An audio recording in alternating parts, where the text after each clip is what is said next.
पकड़ते नहीं है, लेकिन जिसको पकड़ लेते उसको छोड़ते नहीं। कहा कि तुम कितना प्रयास करो, कहीं भग जाओ, कहीं चले जाओ, लेकिन वो डोरी तो मेरे हाथ में है जो नाम डोर है। तुम डोरी से कहा अलग, डोरी से पतंग अलग नहीं। जब डोरी से अलग कोई काट देगा तब तो हो सकती, अन्यथा डोरी से पतंग जब तक जुड़ी रहेगी, कितने कहीं दूर चली जाए, लेकिन वो डोरी में जिसके हाथ में है वो पतंग को समेट कर अपने पैर के अंगूठे पर पदनक। कितनी बड़ी बात है, लेकिन संकेत को कितने लोग समझ पा रहे हैं कि पदनक में श्री गुरु पदनक मणिगन ज्योति सुमिरत दिव्य दृष्टि ही होती।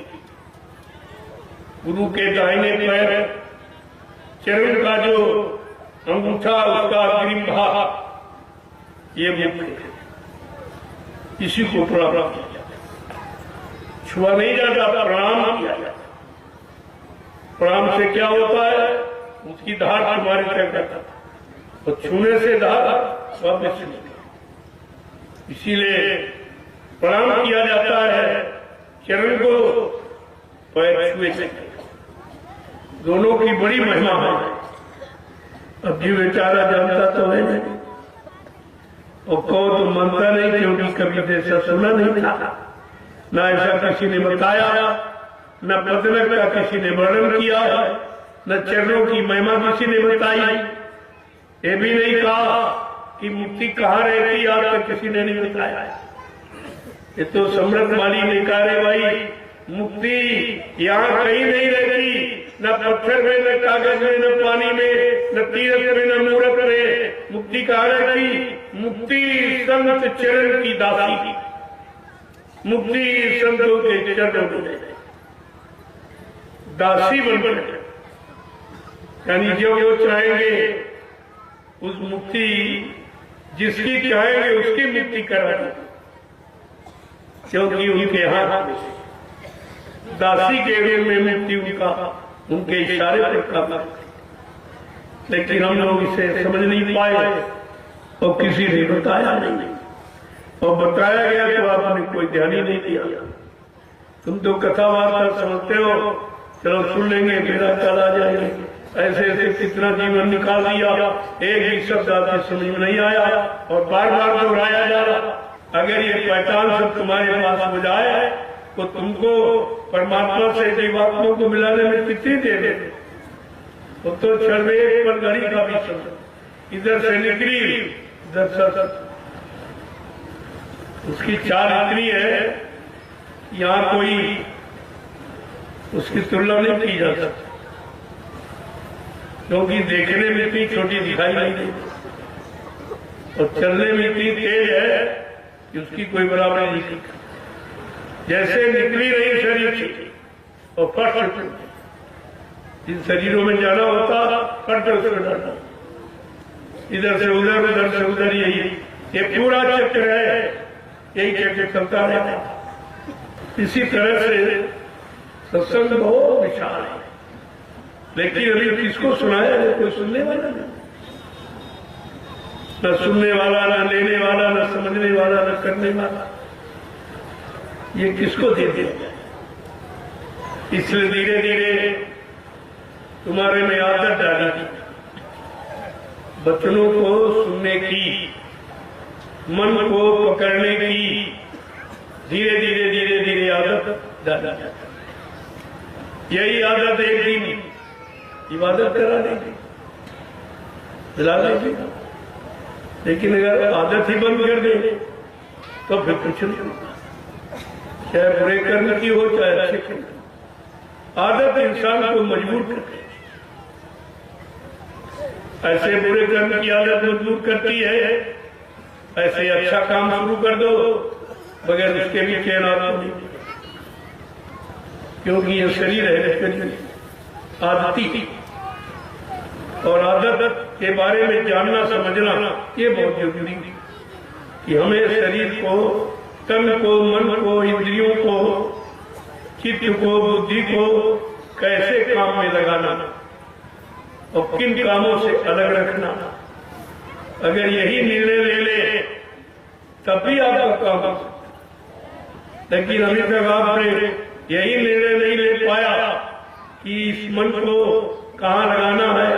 लिखा तो है मन राखो जहाँ कृपा निधाना, मन को वहां रखो जहाँ दया के धाम निधान निधान सदगुरु दाता, उनको बना मन सौंप दो, उनको दे दे, वो अपना ठीक करेंगे। अगर तुम्हारे बस का नहीं है तो आप जो है उनको दे देते, उनका काम है ठीक करने का। लेकिन फिर ये मत पूछो कितना ढंग हुआ, कितना रह गया, कितना भी नहीं हुआ। एक महात्मा जी थे, उनके यहाँ लोग जाया करते थे, अपना चर्चा सुनाते थे। एक दिन पहुंचा तो सुनने के बाद कहता कि महाराज ये बताओ भगवान कितनी जल्दी मिलेंगे। कल से आना। दूसरे दिन पहुंचा तो कल दिन नहीं ठीक है। तीसरे दिन पहुंचा बताइए। तब तक उनके यहाँ एक पुराना चिमटा था, बहुत पुराना, इतनी जंग लगी थी उसमें कि उसका रंग ही नहीं दिखाई देता। तो कहा वो चिमटा उठा कर उसको साफ, जब ये साफ हो जाएगा बस उसी दिन उनको भगवान मिल जाए। अब वो खूब जोर लगा रहा सफाई करने में, 1 महीने 2 महीने 3 महीने 4 महीने 6 महीने साल निकल गए। कहा भगवान नहीं मिला, कल अभी साफे नहीं। अब वो इतनी ज्यादा जंग लगी थी, कई बरस निकल गए, लेकिन उसका ध्यान नहीं। देखो ध्यान लगाने का तरीका, उसका ध्यान लगा दिया कि इसी को साफ होगा और इसी से तुम्हारा काम, उसी में जुटा रहा, साफ करना, भगवान से मिलना, भगवान से मिलना, भगवान का दर्शन करना, भगवान मिलेगा, भगवान मिलेगा, इसी में जुटा पड़ा। और ये अंदर अंदर कह रहा, धीरे धीरे धीरे धीरे उसकी समझ में आता। समझ के अंतर में प्रेरणा देने वाले तो वही है, उसको प्रेरणा भाई जब तक ये साफ नहीं होगा तब तक भगवान मिलेगा नहीं। फिर एक दिन पूछ लिया, महाराज चिंता आपने क्यों पकड़ा? कहना तुम जड़ जीव थे, ये भी जड़ है, और जड़ जीव में ये कर्मों की जंग लगी। जब तक कर्मों की जंग नहीं छूटेगी तब तक ये जड़ जीव चेतन रूप में नहीं आएगा। उसी तरह तुमको हमने जड़ में लगाया, जड़ को साफ करो और धीरे धीरे तुम्हारा लगाव हो जाएगा, तुम्हारा मन एकाग्र हो जाएगा कि हमको चिमटा साफ करना है, बस इसी से भगवान मिलेगा और कहीं भगवान। देखो सब जगह से मन हटाना, एक एकाग्र बिल्कुल कर दिया, स्थिर प्रज्ञता स्थिर प्रज्ञ बना दिया, अब उसी में जुट गया। फिर धीरे धीरे जब कई वर्ष बीत गए अब उसका मन स्थिर हो गया, रत्तु तो अंदर कुछ ज्ञान होने लगा। उसने चिपटा तो रख दिया, कहा इसका कारण बताइए, ये चिमटे से हमारा क्या संबंध है? कल हाँ संबंध है और नहीं भी है। कल क्या है? कल जैसे ये चिमटे की काई जंग लगी नहीं, छूट रही तो भगवान नहीं मिल रहा। ऐसे अगर मन के में कर्मों की गंदगी लगी, जब तक ये नहीं छूटेगी तब तक भगवान का दर्शन नहीं। इस बात को बताने के लिए उन्होंने उसका पहले मन एकाग्र किया और जहां लगा तो वहीं लगाया, और वहीं से धीरे धीरे धीरे धीरे समय यानी इतना क्रॉस कर दिया कि बिल्कुल उसका मन एकाग्र। अब कहीं नहीं जा रहा, केवल उसी में जुटा है। जब साफ हो जाएगा तब भगवान मिल जाएगा, जब साफ हो जाएगा तब भगवान मिल जाएगा, यही रट लग।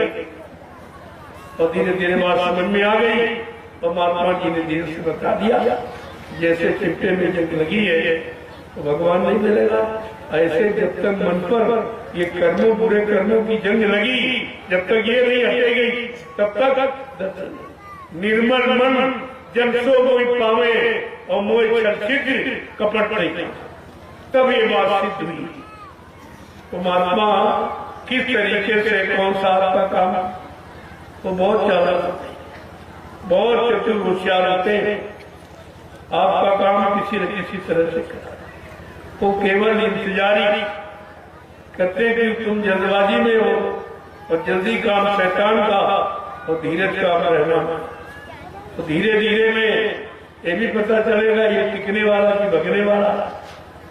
जल्दबाज रुक नहीं, ये जल्दबाजी समाये सब देखो भागे, कोई टिका गुरु दरबार। पता चल गया कि अभी कोई नाम का ग्राहक नहीं, ये नाम मणि ये कोई लेने वाला नाम मणि, ये नाम मणि यही मणियों जैसा हो जा रहा। तो स्वामी महाराज ने क्या कहा कि नाम दीप मणि देह देहरी द्वार, गोस्वामी भीतर बाहिरे जो चाह किया। जैसे चिराग को मकान की देहरी पर रख दो तो अंदर भी उजाला और बाहर, ऐसे ये मनुष्य मंदिर देह की देहरी ये जहाँ बेंदी लगाती महिलाएं चंदन पुरुष लगा, यहाँ पर अगर नाम रूपी चिराग रखना आ गया, नाम का स्मरण अगर यहाँ से तुमने प्रारंभ कर दिया स्मरण, तो देर नहीं लगेगी उजाले। और उजाला हुआ नहीं, अंधेरा खत्म हुआ नहीं, उजाले में सब चीज इधर की भी उधर की सब दिखाई, तभी एक फंसा भी दिखाई देगा और निकलेंगे और कहाँ जाएंगे वो भी दिखाई देगा। बस वहीं से आपने निर्णय ले लिया, अरे ये तो फंसने वाला सामान था, असली सामान तो उधर है। लेकिन जब दोनों का अनुभव होगा तो कितना इशारा उन्होंने किया, नाम दीप मणि देह देहरी द्वार और गोस्वामी भीतर बाहर जो। अगर अंदर बाहर प्रकाश माने सत्य ज्ञान अगर पाना चाहते हो तो यहाँ पर नाम जो नामदान मिला है उसका स्मरण जब यहाँ से होगा तब मनी दर्शन नहीं। जब तक नीचे यहाँ पर बैठ के कर रहे हैं आप तो मन तो यहाँ बैठा हुआ, वो नीचे लोगों में चला जाएगा, कहीं झगड़े में चला गया, कहीं पत्नी में चला गया, कहीं पति में चला गया, कहीं बच्चों में चला गया, कहीं धंधे में, कहीं व्यापार में बन जाएगा। लेकिन यहाँ पर पहुंचाने के बाद फिर मन इधर करेंगे। तो कितना बड़ा इशारा दिया। अब इशारे को तो वही समझे समझदार के लिए इशारा होता, और समझदारी लोगों में रही नहीं, सब खत्म हो। इसलिए एक एक बात को सत्संग संत मिलन सब जग सुख नाही। सबसे बड़ा सुख क्या है? संतों का मिलन। अगर संत मिल जाए इससे बड़ा कोई सुख नहीं, लेकिन मिल जाए, देखना मिलना नहीं, सुनना मिलना नहीं, छूना मिलना नहीं, उनके अनुसार चलना, उनके वचनों में अपने आप को मिला देना, वचनों के अनुसार अपने आप को बना देना, अपना जीवन उसी में ढाल देना, उसको कहते हैं संत वचन सब सुख जगना।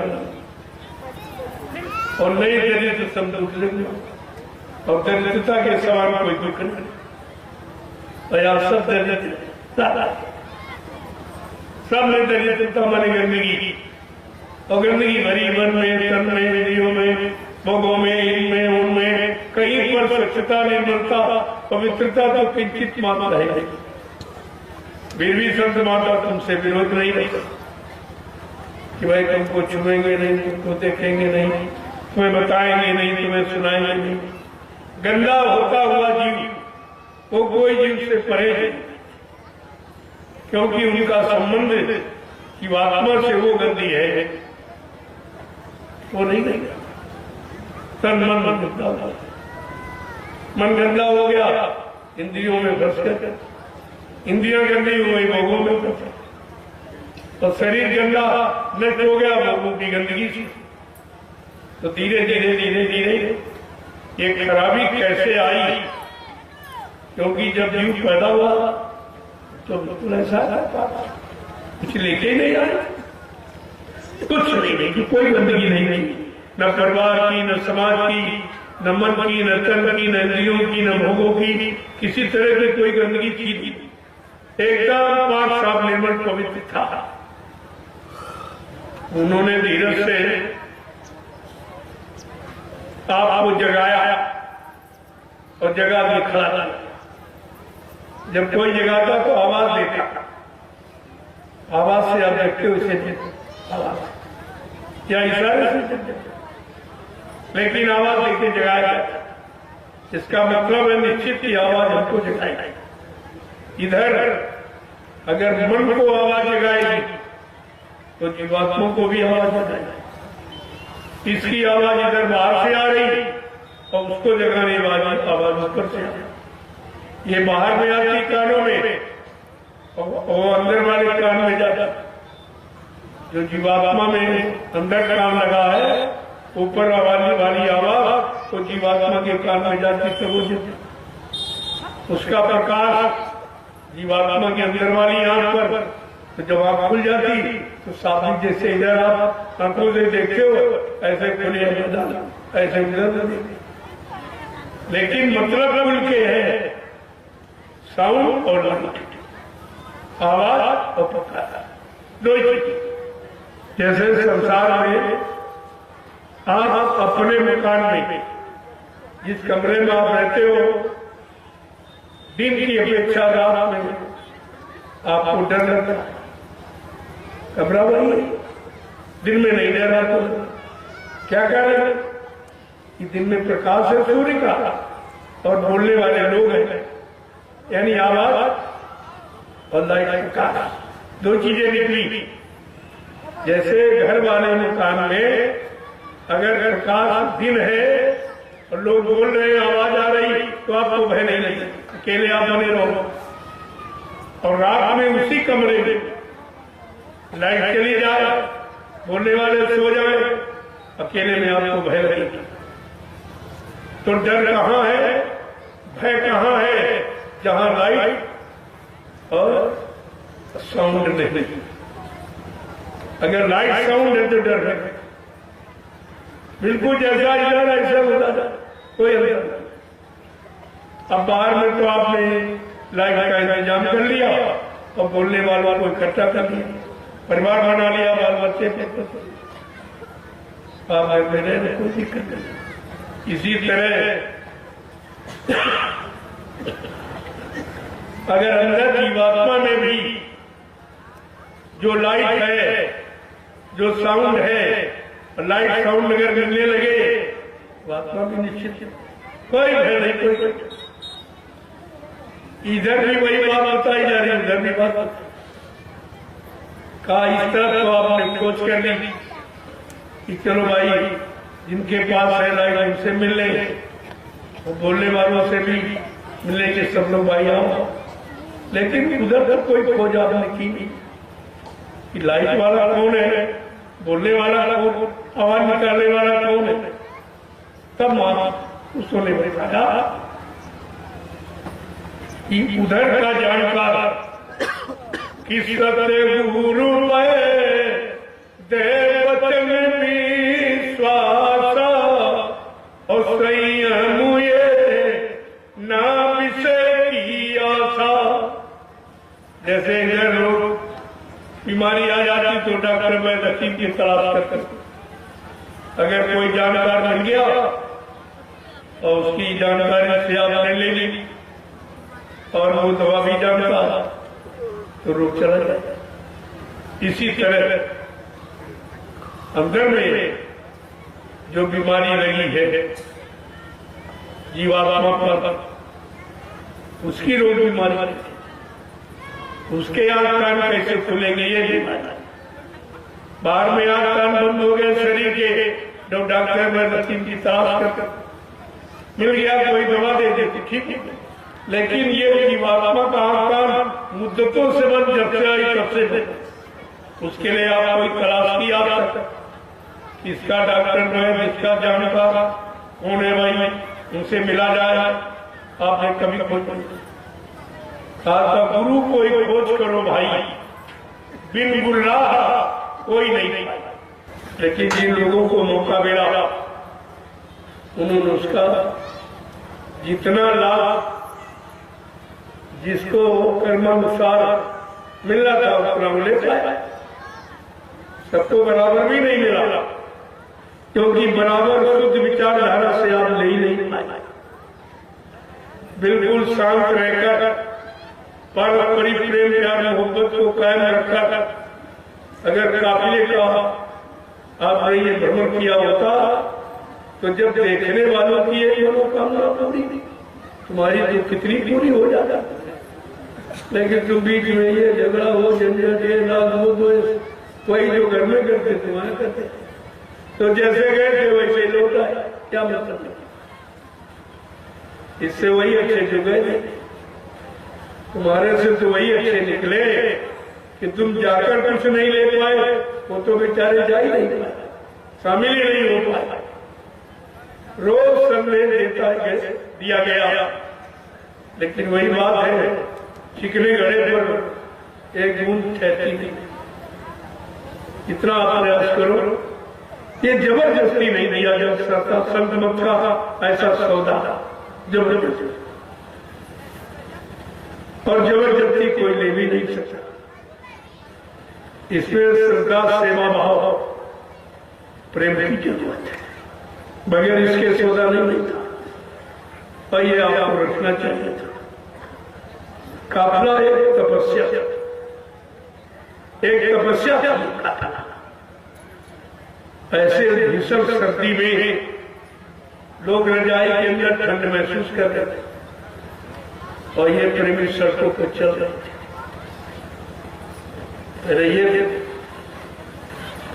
लेकिन जहाँ राम चले मनवाही, ताता मेघ करत है छाही।